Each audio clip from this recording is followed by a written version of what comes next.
Last week, we had begun to get the knowledge and understanding of the three baptisms of Israel. And in the last session,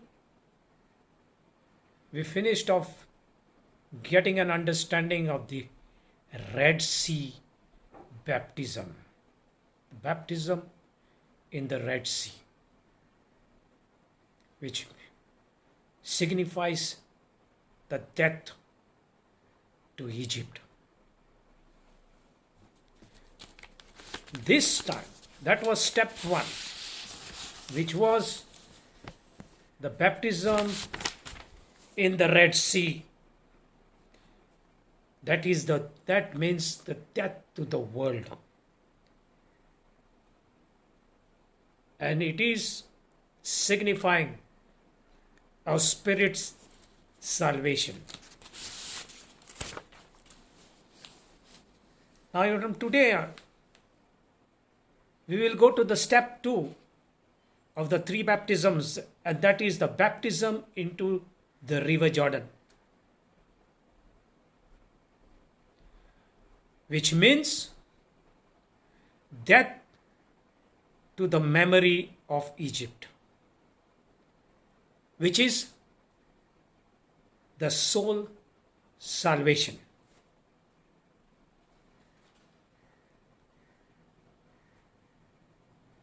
When the Israelites were redeemed from Egypt, they came to the Red Sea and they were redeemed from the slavery of Egypt. And when they crossed the Red Sea, they were baptized in the Red Sea. That is what it means, death to Egypt. When we accept Christ as Lord and Savior, we are redeemed. And the baptism which we receive is the baptism which is the death to the world. Our spirits receive salvation, but our soul and our bodies have to receive complete salvation. So they were dead to the world. That is the death to the flesh. And then it is our responsibility, as Paul says, work out your own salvation with fear and trembling. After crossing the wilderness journey, after crossing the wilderness, going through that journey, they still had the memory of Egypt. They were out of Egypt. They were set free from Egypt.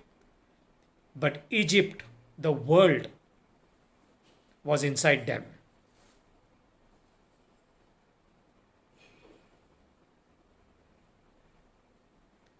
Yeshua said,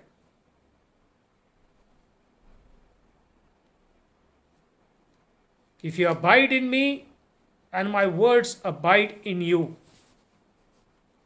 ask anything and it shall be done to you. We have come out of the world and into Christ. But the second step that has to be seen is that the word should be there inside of us. But we came out of the world and the world was inside of us.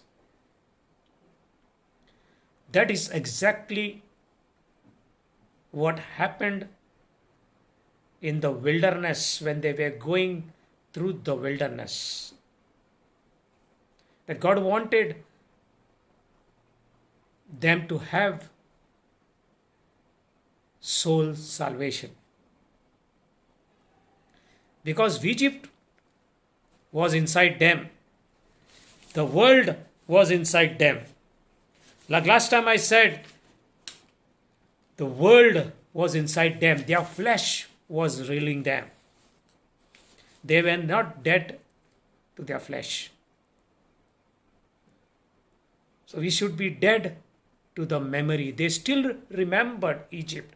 They even praised that when they were in Egypt, they were better off. They confessed it. So this second baptism for Israel, after crossing through the wilderness, passing through the wilderness, they had to cross. The second step was the Red Sea. The second baptism of Israel was in the river Jordan. Jordan was a river as opposed to the Red Sea. Jordan represented a moving force because river Jordan was flowing and running from Mount Hermon into the Dead Sea.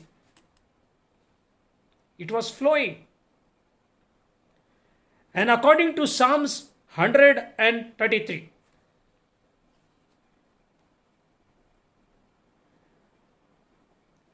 Hermon, Mount Hermon represents the dew of unity. That is the anointed life. What was all under a force of death represented by the Jordan River. Life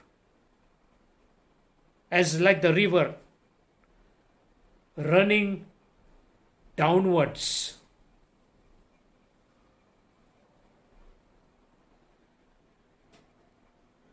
Towards death. And that is the Dead Sea. The dew of Hermon is good spiritual truth, but is still subject to the law of sin and death. Because the Adam nature in us is flowing and attracted towards, and not only attracted, but has an attachment to the material world.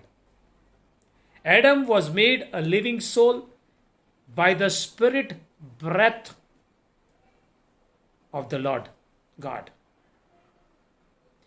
Eve, his soul. This is all spiritual. It's not physical, spiritual. Spiritually, Eve represented his soul. And she was his helpmeet. That in Hebrew is Azar, A-Z-A-R. It means his protection. But her five senses were of the earth. She was life manifester of Adam's, but she was made. That made in Hebrew means bana, B-A-N-A-H, which means built of the rib. She was built of the rib of the man formed of earth.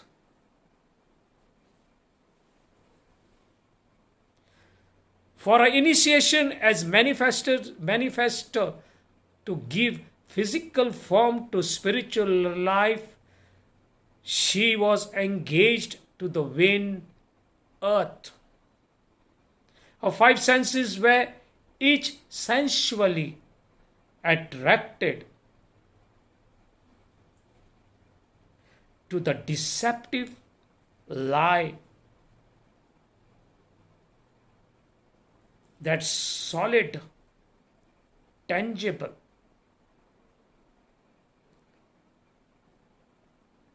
form was truth.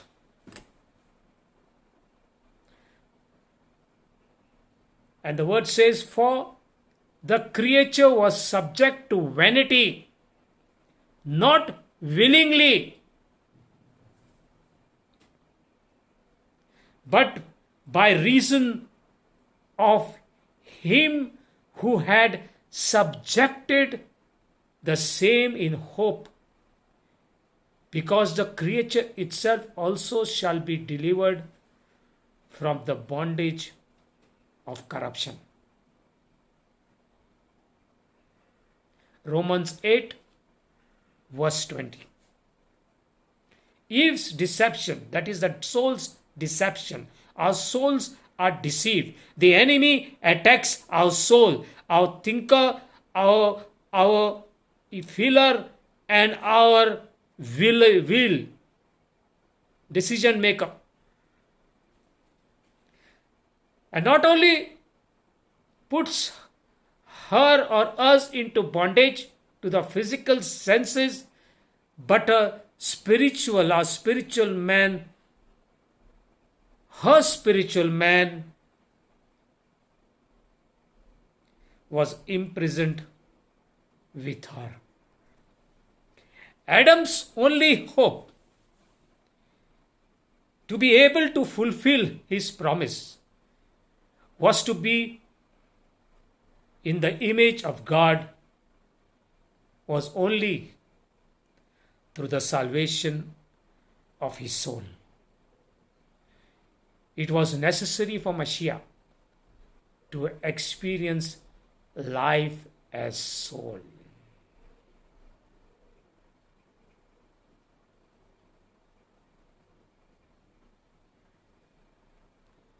If we read 1 Timothy 1:13 to 15, it says the woman Eve could be saved through childbearing.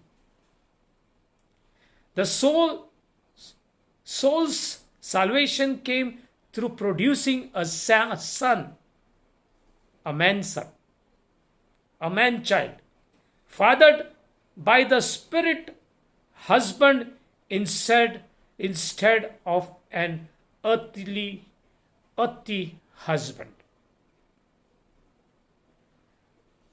For the word says, for Adam was first formed of the earth, then Eve.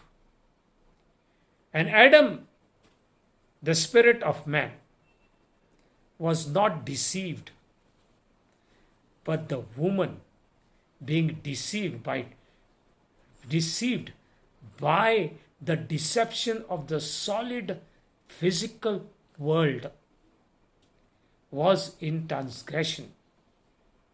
Notwithstanding, she, that is the woman, that is the soul, shall be saved or experience salvation in childbearing. That is, reproducing the life of the Spirit of God. If they, the spirit and soul, continue in faith,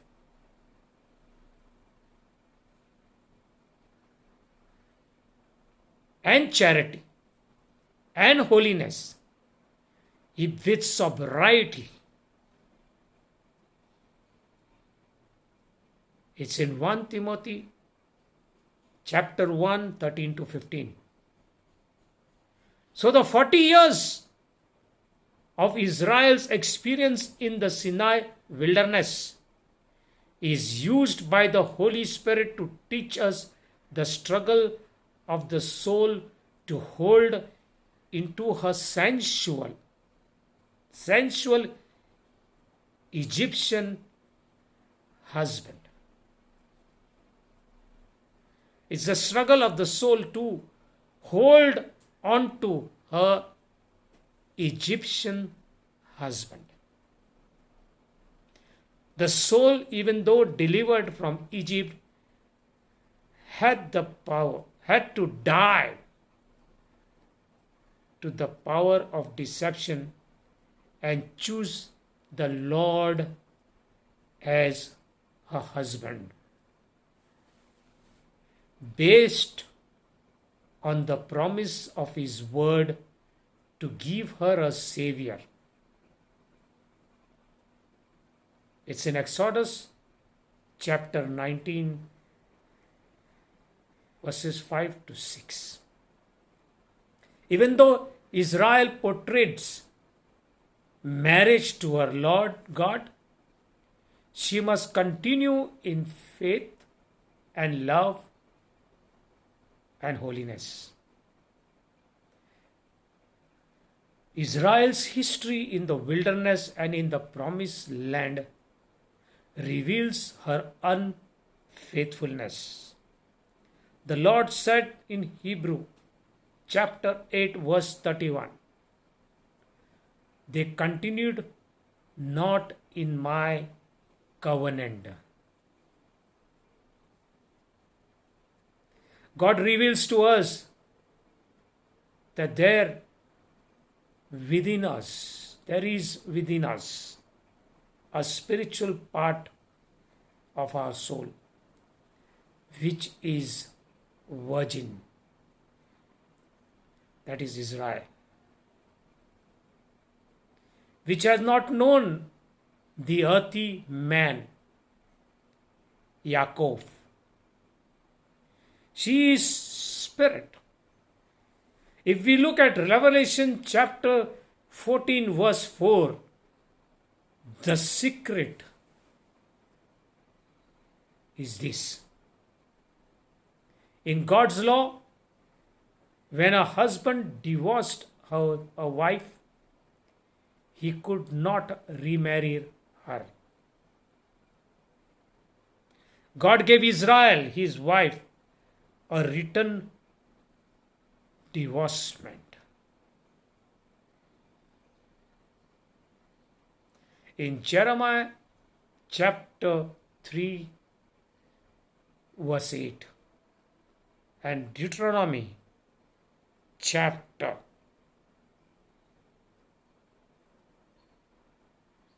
24 verse 1 and Isaiah chapter 50 verse 1.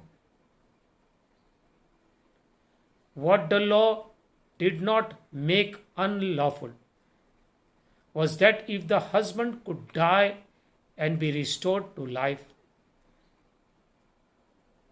he could remarry his divorced wife. This is exactly what our Father, in oneness with His Son, did.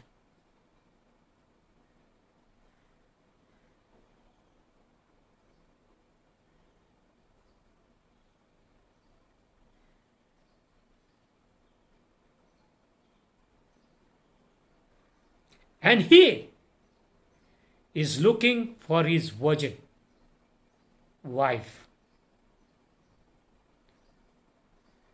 That is the one with the oil of the Holy Spirit in her lamp.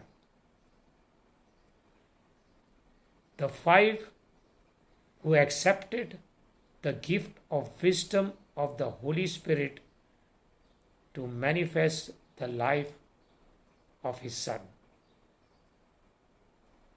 It means the 5 senses with the oil are anointed for the 5-fold ministry.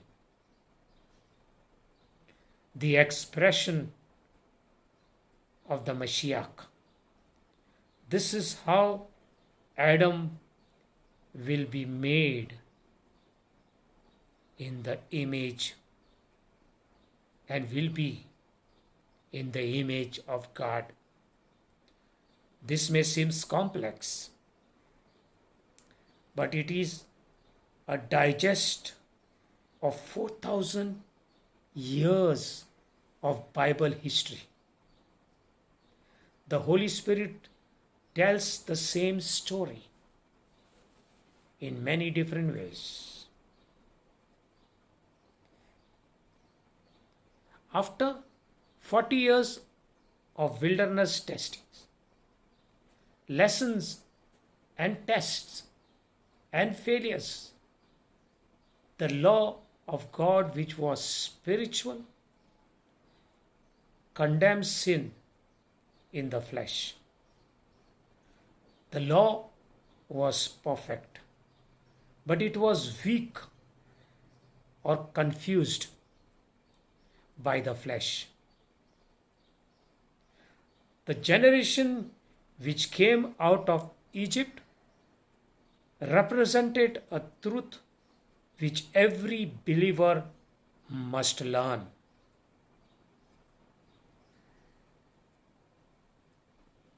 The inherited memories brought forward to a new life must be dealt with. The power of history recorded in the flesh cannot enter into the land of the promises of God. There is a warfare between the faith promises of the Spirit of His Word and the desire of the flesh for tangible proof. You will get it, the understanding, if you read Romans chapter 7. So the Holy Spirit used the 40 years of Israel's history in the wilderness to eradicate their bondage to the memories of Egypt's golden calf, their houses made of clay, the onions, the garlics and melons, as recorded in Numbers chapter 11 verse 5, representing the entertaining art and architecture of the life in Egypt. The flesh is not able to forget those things which are past.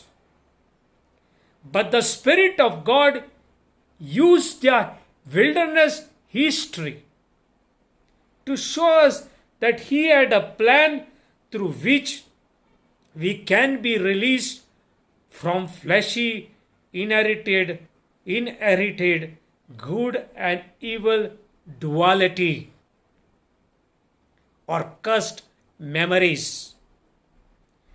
We must accept as deception those times in the flesh and arise early and gather God's manna and starve the flesh to death. The Jordan River symbolized a burial place for those fleshy things which are of the past.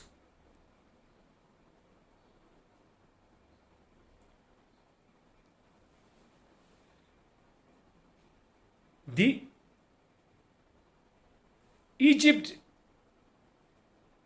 generation of Israel all died.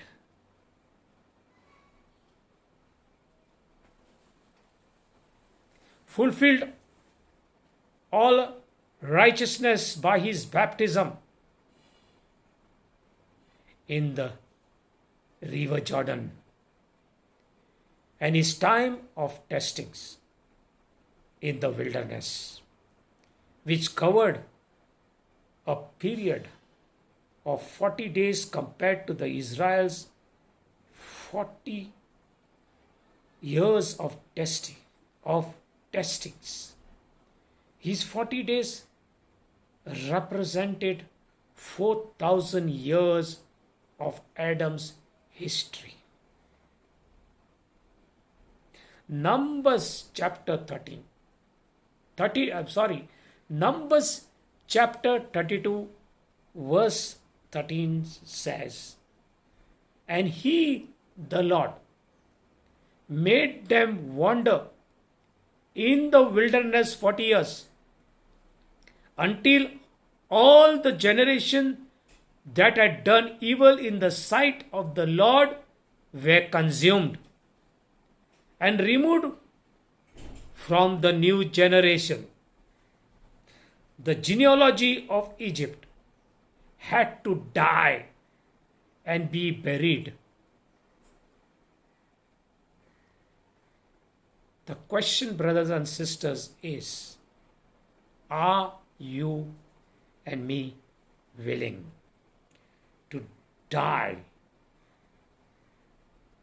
to the flesh and be buried? Flesh means fleshy thinking, the mindset. The pageant is not just a history.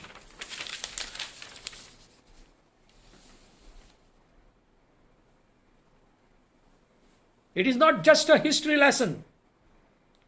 It is a Holy Spirit revelation of His plan to release you and me, the ones elected for salvation, from the power of the flesh, which have evil memories of activities which did not include the presence of God. You and I have inherited memories from our parents and grandparents and our great grandparents and great great grandparents to the third and the fourth generation. In the book of Revelation of Yeshua HaMashiach, we are challenged to come up higher to the throne of the Lord, of the Lamb, where you are allowed to see in your and mine spiritual books of life that the two cherubim are our parents. The four living creatures are our grandparents. And the 24 elders, that is 8 plus 16, are our grandparents. Spiritually, they can become our power team, but we must be released from their flesh history, their thinking, their traditions, their way of living, their wisdom, earthly wisdom, worldly wisdom. No matter how great they have been or what legacy they have left, we have to be released from their flesh history.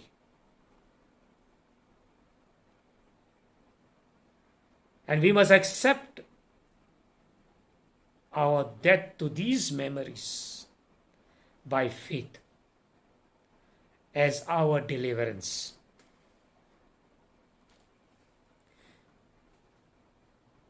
We have to get ourselves two witnesses and decree it done. We will wander until we are released by the Jordan experience. The Holy Spirit has a plan to stop Jordan from flowing towards the Dead Sea.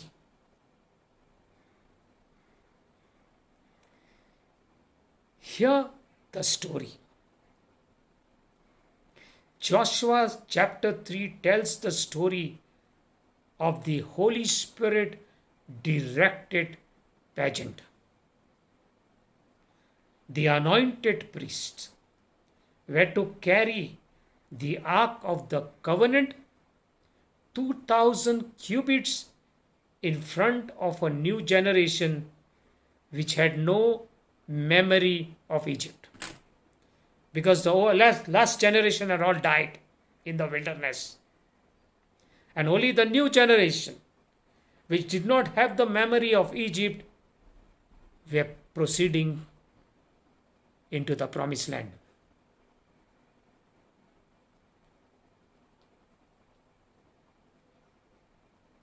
And the Holy Spirit has a plan to stop Jordan from flowing towards the Dead Sea. They were 2000 cubits in front of the new generation and had no memory of Egypt. When the high priest, including the priests who were carrying the ark, dipped their feet in the Jordan, which was out of its bank, that is out of control, the Jordan stopped and backed up to the city of Adam. It stopped. It stopped flowing and backed up to the city of Adam. It means the priest put the death flow of Jordan under their feet. And the last enemy that shall be destroyed is death. For he, the Mashiach, has put all things under his feet. It is recorded in 1 Corinthians chapter 15, verses 26 and 27. It is our anointing that plays the role.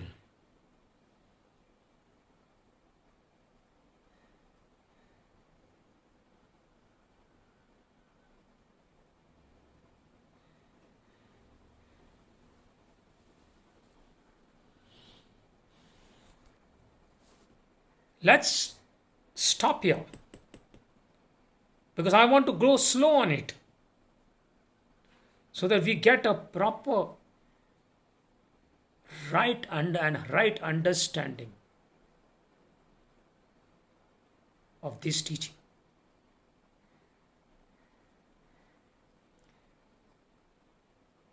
And may the Holy Spirit of God anoint our minds and our hearts